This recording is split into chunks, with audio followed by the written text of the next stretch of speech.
David Palmer, Evercore ISI analyst, joins us this morning, has a buy rating target of 330. David, it's good to see you again. Seems like the biggest chatter is surrounding this normalization of comps back to the 3 to 4 range.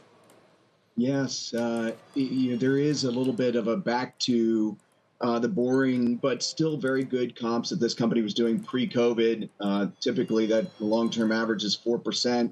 Companies talking about getting to 3 to 4% this next year. That's going to have to require some share gains to do that. The industry's certainly starting off slowly, but should have some growth.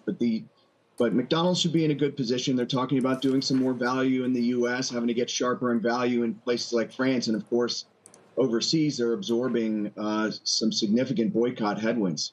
Yeah, I wonder, does that get worse? How long? I mean, I know it's impossible to guess how long it'll last, but just characterize the bite that it is having. You can see Middle East is down.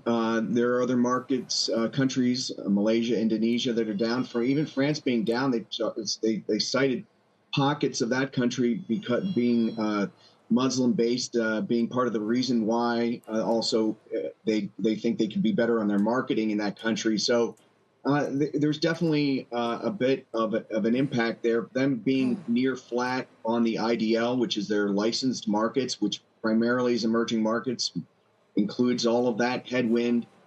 It's hard to know exactly how many percentage points of a headwind that was to that market. That's not as important as the operated markets internationally and the U.S. Those are over 80% of the profitability of the company. So really, that's where they make their money.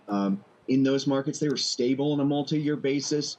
The company is clearly hoping for that multi-year to improve a bit into 24, and they have the tools to do so. And part of that's going to be doing more value in 24.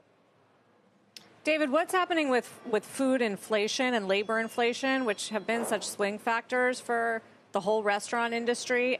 Are they a headwind or a tailwind at this point to McDonald's? They're still a headwind. They cited mid to high single digits labor inflation in 24 in the U.S. And that number surprised us a little bit. But then, of course, they're including that California wage increase in that number. Outside of that market, it feels like it's going to be more mid-single digits-ish. And so that, with the type of pricing we're expecting, is a little bit of a headwind. Food is going to remain moderate as in inflation, so that should be a partial offset. And these guys are good at value engineering. They find a way to get you to order the stuff that's high margin for them, whether it be chicken, for example, or beverage, while also portraying value. So I would imagine this is going to be a year where they get back to doing some more of that stuff, where they try to mix their margin back to flat to up.